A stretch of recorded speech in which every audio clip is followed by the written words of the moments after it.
Hey guys, welcome back to my channel, or welcome if you are new. Hi, my name is Jocelyn and welcome to today's video.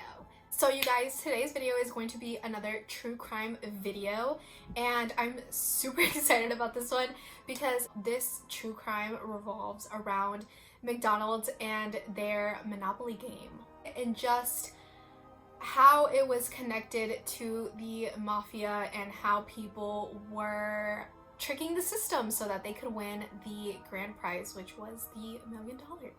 So if you guys like conspiracy videos or true crime, anything and everything that has to do with that, make sure you guys subscribe before you guys leave, and of course give me a thumbs up so that I know that you guys like these types of videos, and of course I can keep doing them. Let's go ahead and start because there is a lot, okay? A lot that went down in this investigation and in this whole scheme. So let's just go ahead and get to it. So if you guys have no idea what I'm talking about, if maybe you're a little younger and you guys have no idea what the fuck I'm talking about, basically at McDonald's in 1987 this game started. It was a scratch off Monopoly game at McDonald's. The fries, the burger boxes, the drinks came with little like scratch off tickets, and they had prizes. Now, you know, of course you got the ones that where you didn't win shit, or you would get the ones that had a free, you know, medium fry, an upgraded drink, a free apple pie, like a Big Mac, like stuff like that. And then you also had the prizes that included a car, a vacation, a home, money, and the grand prize was $1 million. The game Monopoly has come to life at McDonald's. Win a McDLT, Coca-Cola, or $1 million. Collect St. Charles Place, States and Virginia Avenues, and win a dream vacation. Collect these for a $250,000 home. Hello, over 40 million in cash and prizes. Collect the right game pieces or win instantly. So play Monopoly. Do not pass go. Go directly to McDonald's. There was a few different ways that you could win something. That you could go in to McDonald's itself and buy something, and the little scratch off, peel off little Monopoly pieces would be on the boxes or drinks. Or you could literally walk up to the front and be like, hey, can I get some of the Monopoly pieces? And they had to give them to you, or else it was like considered gambling and they would get in trouble for it. These pieces, you guys, came with actual like little Monopoly properties on them, so you could put them on like a Monopoly board, and if you collected a few of them or a certain amount of some, or if you collected a bunch of them, that's how you could win some prizes. Or like I said, you could just peel it off and some of them would reveal, you know, prizes. But what was interesting about the Monopoly game at McDonald's was that it was easier to win the lottery. Like, you had more of a chance of actually winning the lottery than you did at winning the Monopoly game. These statistics I'm sorry, that took me forever to fucking say. For winning the Monopoly game, you guys, were 1 in 250 million people. Okay, so just think about that shit. Like, out of 250 million people, only one of them could win the grand prize, which was the $1 million. It was super, super rare that anybody ever really won. Let's go back a little bit in time to why the Monopoly game was even brought to McDonald's. In 1987, McDonald's was having really bad business.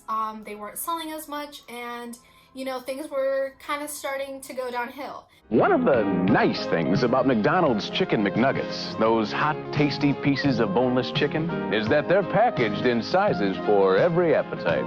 Let me illustrate. Enter the six-pack. A logical lunch. McNuggets 9, a delight for dinner. And a pack of 20? Hey, perfect for picnics and parties. So what McDonald's did was they went out and contracted a whole marketing company so that they could try and bring business back to McDonald's. Marketing company that they hired is called Simon's Marketing. Simon's Marketing really helped McDonald's bring business back in.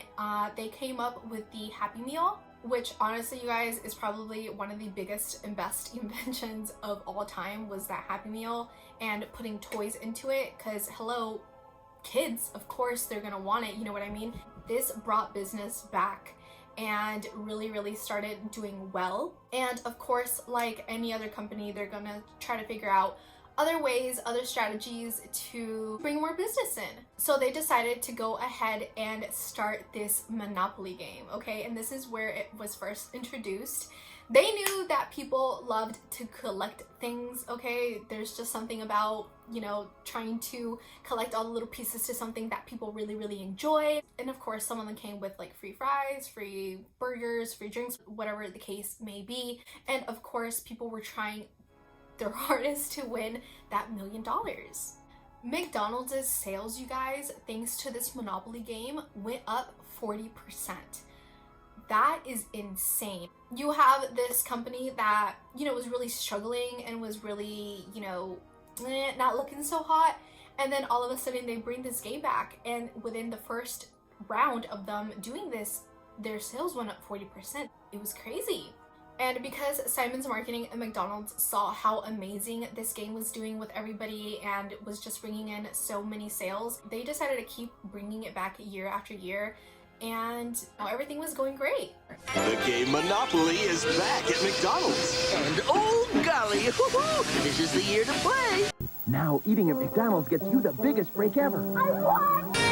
Win shopping sprees, vacations, a Coca-Cola. Ooh, tasty. Or maybe one of 500 all-new Oldsmobile Cutlass Supremes. How the fuck does McDonald's get involved with the Mafia and this fraud scheme, okay? How did this end up being what it was?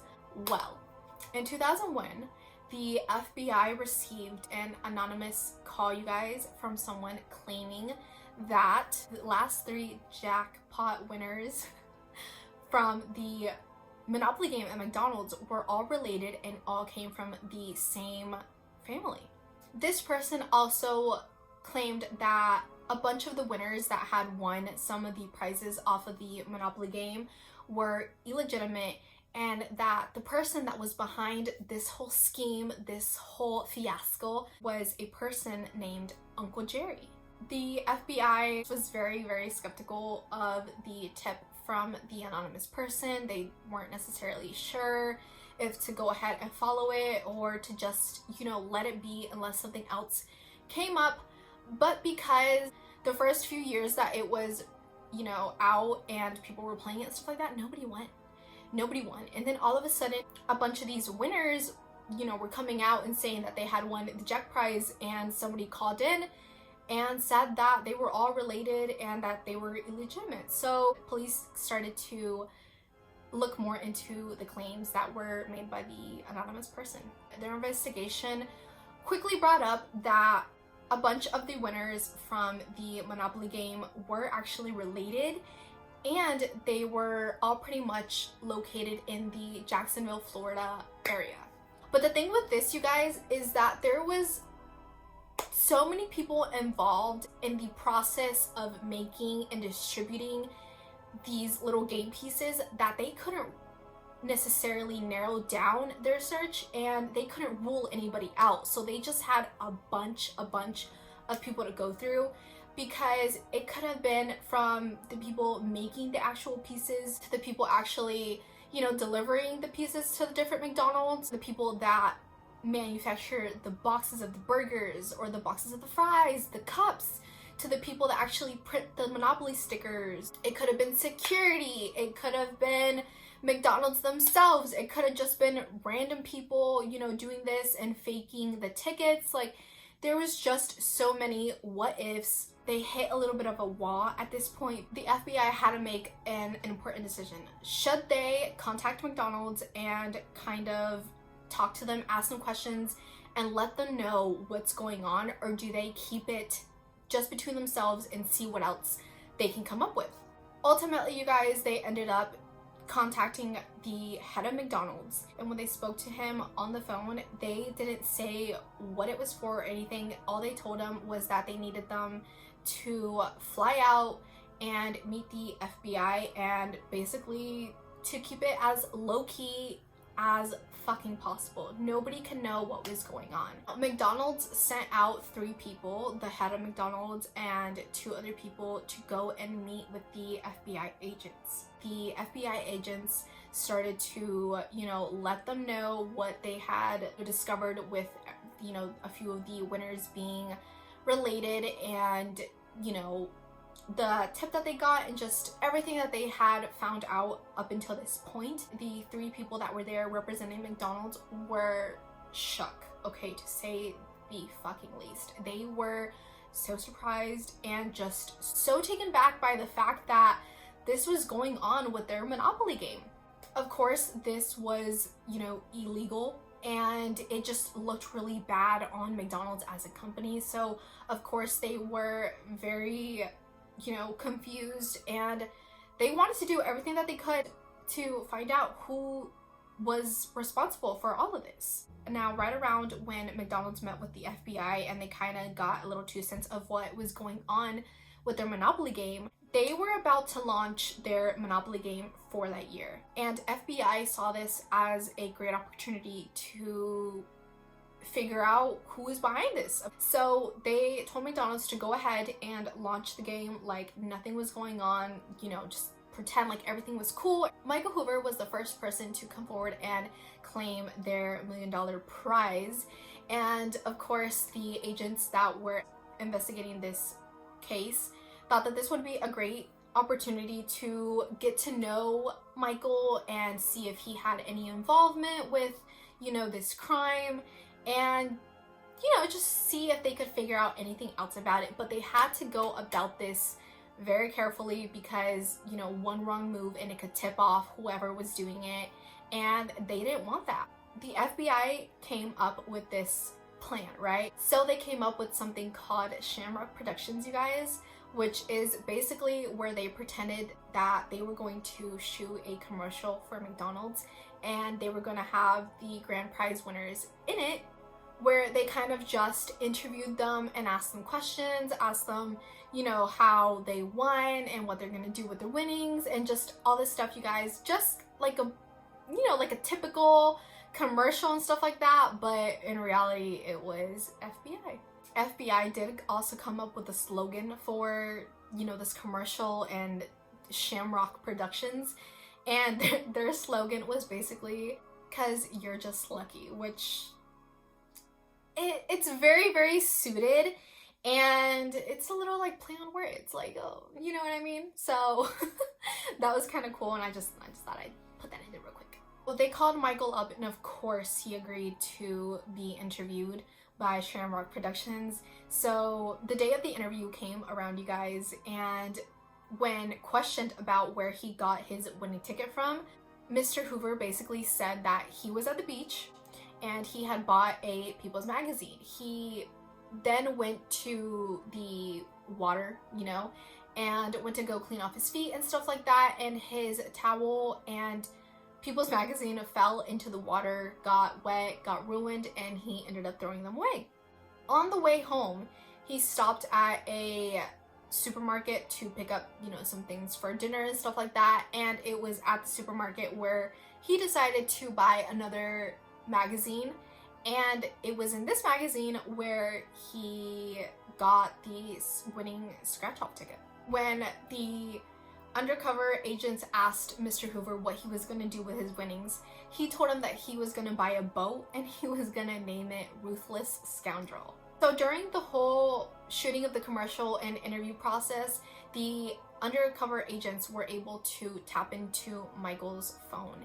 And of course, just like they wanted and expected, as soon as Michael left the interview, he made a call to a man named Andrew. On the phone with Andrew, they were just laughing about it and they thought it was so funny. They laughed about everything, especially about the part where he told the agents that he was going to buy a boat and name it Ruthless Scoundrel. They just thought it was the funniest thing ever, you guys, that these people had believed, you know, Michael's story. Because the FBI had tapped into Michael's phone, every call that he made or every call that he received, the FBI was able to listen in. And thanks to this is how they heard the name Uncle Jerry being brought up quite a bit in conversations. Just people being like, oh, you wouldn't want to upset Uncle Jerry.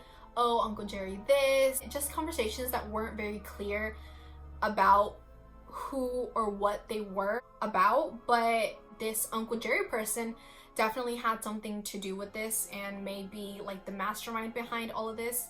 And if you guys remember at the beginning of the video, I mentioned that the anonymous tip had come in. They also mentioned an Uncle Jerry. So things just seem to coincide with each other, right? FBI went ahead and went to the facility where the Monopoly scratch-off tickets were being made. They realized that everything was super like tip-top secret type of shit. The employees had to take their shoes off and on before and after entering the building just to make sure that, like, you know, nothing was being taken out or was being brought in. And when they wanted to go to the bathroom, they actually were escorted to the bathroom. Like, this is how secure like this whole thing was, right? Now, of course, they had to have a head of security, someone that, you know, their sole job was to make sure that nothing happened to these pieces. He went by the name of Jerome Jackson. People called him Jerry for short. They kind of started looking into him because, like I said, his sole job was to make sure that these pieces were safe and they got to and from the different McDonald's's okay and everything was going smoothly. Upon them looking more into Jerome, they had actually discovered that Jerome Jackson was an ex-police officer. Police, you know, started looking into why he, you know, left the police force. They said that you either leave the force in a very good way for some good reason, or you leave because you were kicked out. Mr. Jackson was actually suffering from MS when he was working for Simon's Marketing. He had recovered, not, you know, 100%, but he had definitely recovered some, enough to be able to work there and, you know, do his job. But of course, he couldn't work as a police officer anymore. Now, let's talk a little bit about how you would determine if, you know, your winning ticket was legit or if, you know, it wasn't real. All the winning tickets had something in them that would kind of differentiate them from, you know, all the other ones and from the fake ones. Whether that was having a piece missing from a letter or a chunk missing from a word, or they would even write a code in black light ink, which is, you know, basically just ink that you can only see with a black light. That way, like, you know, if someone went in to cash a winning ticket and they didn't have this code, it was a for sure sign that, you know, it wasn't real. I'm sure by this point you guys have already guessed who was the person behind this whole scheme. And of course, it was Mr. Jerome Jackson, aka Jerry, aka Uncle Jerry. Now let's talk a little bit about how he was doing this, how he was sealing the pieces, and how he was distributing all the winning pieces. What Uncle Jerry would do to get these pieces was, while he was traveling between McDonald's delivering the Monopoly pieces, he would go into the airport's bathrooms. While he was in the stalls of the bathrooms, he would unseal the pieces, take the winning ticket out, and reseal the pieces so that you couldn't tell that, you know, there was, you know, a piece missing or anything like that. Like I said, he was the head of security. He was the one that would, you know, literally watch the pieces being made. So he knew exactly how to seal them, how to unseal them, and just, you know, do all that stuff. So it wasn't like it was, you know, something new to him. He knew exactly what he was doing and, you know, how to do it. Once he was, you know, done resealing the pieces and stuff like that, he would put the resealed ticket back with the other ones. It looked like he had done nothing was tampered with or anything like that, and he was able to steal a bunch of pieces. Jerome couldn't go in himself and, you know, cash these prizes because, hello, it would have looked sketchy as shit. Instead, you guys, he started to sell these pieces. He actually sold one of the pieces to his local butcher for $2,000, and the prize gave the butcher $10,000. And he even sold a $200,000 winning ticket to his nephew for $45,000. So at this point, you guys, Jerome had a bunch of winning pieces that he couldn't cash in himself. He didn't want anybody to really find out what he was doing. If you guys remember a little bit back in the video, I mentioned a man named Andrew. He was the person that Michael Hoover called right when he got out of the interview. Okay, him, that Andrew, okay? He knew a man named Jerry Colombo, okay? Two different Jerrys. We got Uncle Jerry and we got Jerry Colombo, okay? Jerry Colombo was a very wealthy man, and his family was actually a part of the Italian Mafia. Now, Jerry Colombo knew Andrew, right? And of course, Andrew knew Uncle Jerry and like what was going on and stuff like that. So Andrew basically told Jerry Colombo what, you know, Jerome was doing and how he was doing it and stuff like that. And of course, Jerry Colombo wanted to be a part of it. Andrew introduced Jerry Colombo to Jerome, aka Uncle Jerry.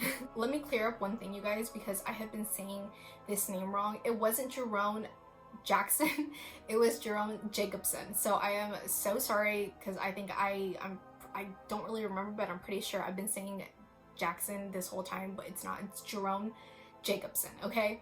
Back to Uncle Jerry and how he got the name. So basically the nickname Uncle Jerry was given to Jerome Jacobson by Jerry Colombo, and Jerry was short for Jerome, but the uncle part really came from just respect. Now let's talk a little bit about Jerry Colombo and, you know, his whole part in this. Jerry Colombo was actually married to a woman by the name of Robin, and Robin Colombo was a true mastermind, okay? Women always got the brains. Basically, she told Jerry Colombo that it would be a better idea if he gave the pieces to people that he wasn't really like close to and stuff like that, so they couldn't trace them back to him. Also, to start giving the pieces to women, because at this point only men had collected the grand prize and, you know, no women had. She was kind of just basically giving him ideas and suggestions on how not to get caught and how to kind of, you know, make it seem like it was legit and not just like fixed. The first woman that actually won the, you know, grand prize was a woman named Gloria Brown, and she lived in Atlanta. And the way that her and Jerry set up everything was basically a lease type of thing. She was gonna go in and claim her prize, and every time she got an installment of her prize, she was gonna give some of that money to Jerry as like a payment. So every time that she got a payment, he got a payment too. Gloria was actually one of Robin's best friends. What was funny is that Jerry Colombo actually drove Gloria to the McDonald's to claim her prize. He coached her through it. He told her what to say, how to act, what to do, like everything, you guys. He was there. He was literally there the whole entire time. Later on, you guys, she actually came forward and said that after, you know, taxes were deducted from her winnings and what she ended up having to pay Jerry Colombo, the money that she got from all of this was really not much, and it didn't really make a huge impact or difference in her life. She really could have gone without it, and she really regretted the decision that she made. At this point, and the investigation had gone on for a little bit now, and you know, they had some leads and stuff like that, but they needed evidence. So right around this time, McDonald's was gonna launch their yearly Monopoly game, but this one was in partnership with that Jeopardy game. This investigation, you guys, was known as the Final Answer because the whole Jeopardy game. And what was crazy about this round of the game, you guys, was that Jerry Colombo actually won a Dodge Viper from one of the winning tickets, and he even did a commercial for McDonald's with the car. People everywhere are winning big, playing the Monopoly game at McDonald's. Barbara Gray won a Sea-Doo jet boat. Mary Wallingsford won a $2,000 Citibank shopping spree. Kyle McKinnon won a Sega Saturn with a Daytona USA game. Jerry Colombo won a Dodge Viper. Jerry Colombo won a Dodge Viper. And there are two $1 million prizes left. With millions of prizes left, you could be next. So take a break and get a break at McDonald's. Have you had your break today? the end, he just ended up taking cash instead of the car because he was a fairly bigger man, and so he couldn't really fit in the Dodge Viper. So like I said, he just ended up taking the cash prize instead of the car. Jerry Colombo actually also gave his wife's father a winning ticket, as well as one of her brothers. He even mailed a winning $1 million ticket to a St. Jude's hospital in Memphis, Tennessee, and they were just beyond grateful and surprised that somebody would mail them in their winning ticket, you know what I mean? And this was around the time of like Christmas and Thanksgiving and stuff like that. It was like towards the end of the year, so they were just like, wow, this is a true miracle, a true Christmas miracle. Like, nobody has ever done anything like this. And of course, you know, $1 million would be so beneficiary to the St. Jude's hospital and all the kids and stuff like that. So they were so incredibly grateful. And even though it wasn't a legit win, McDonald's just ended up giving St. Jude the $1 million and letting them, you know, basically keep the winning ticket. And it would just look really bad on McDonald's as a company if they were like, oh, just kidding, you know, like, I'll take that back. The FBI had over 25 agents working on Operation Final Answer. It didn't take them very long before they put together a whole case and got a bunch of evidence together against Jerome Jacobson and Jerry Colombo. But unfortunately, by the time that the FBI went to go, you know, arrest both Jerome and Jerry Colombo had actually died in a vehicle accident. He died on May 7th, 1998. Jerry Colombo and his wife Robin were on their way to Georgia to see a property that they wanted to build a house on. They were on the expressway when they were hit by a F-15 truck. They were dragged 250 feet, you guys, by this F-15 truck before they hit a concrete wall. Jerry Colombo and his wife Robin were able to, you know, survive at that time, and they were both flown to the nearest hospital. But unfortunately, 2 weeks later, Jerry Colombo was taken off of life support. His wife Robin lived. Robin was getting to be very, very worried for different reasons. One, because of course the FBI was looking into the Monopoly fraud. Her husband had been a part of it, and so had she. And another thing that she was kind of dealing with, you guys, was the Colombo family was blaming her for Jerry Colombo's death. And they were basically saying that she wrecked the car on purpose because their marriage hadn't been going all that well. And, you know, they were basically blaming her for killing Jerry. The police did end up arresting Jerome Jacobson, aka Uncle Jerry, as well as 8 other people. And they indicted 51 other people for being involved some way or another, for knowing about it, having knowledge of it. Robin also went to jail, you guys, for a few months, and she was later released, of course. And now she is a born-again Christian woman. She's, you know, she seems to be doing very good for herself now. She actually wrote a book, you guys, in 2006 called From a Mafia Widow to God's Child.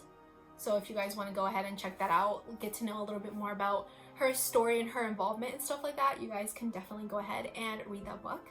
Uncle Jerry was convicted of conspiracy to commit mail fraud, and he actually admitted to stealing more than 60 winning Monopoly game pieces. He was sentenced to 37 months in prison and had to pay a fine of $5 million in restitution. At this point, you guys, Jerome Jacobson is free. He lives in Georgia, and he is now in his late 70s. As for McDonald's, you guys, they faced a shit ton of lawsuits after this whole thing came out, and they actually ended up suing Simon's Marketing, and Simon's Marketing countersued them back. This went on, you guys, a few times, and at the end of it, Simon's marketing won, and McDonald's had to pay them $16.6 million for breach of contract. And after this, you guys, over 100 of the Burger Kings got together and sued McDonald's for false advertisement. And because McDonald's was still running the Monopoly game while this whole investigation was going on.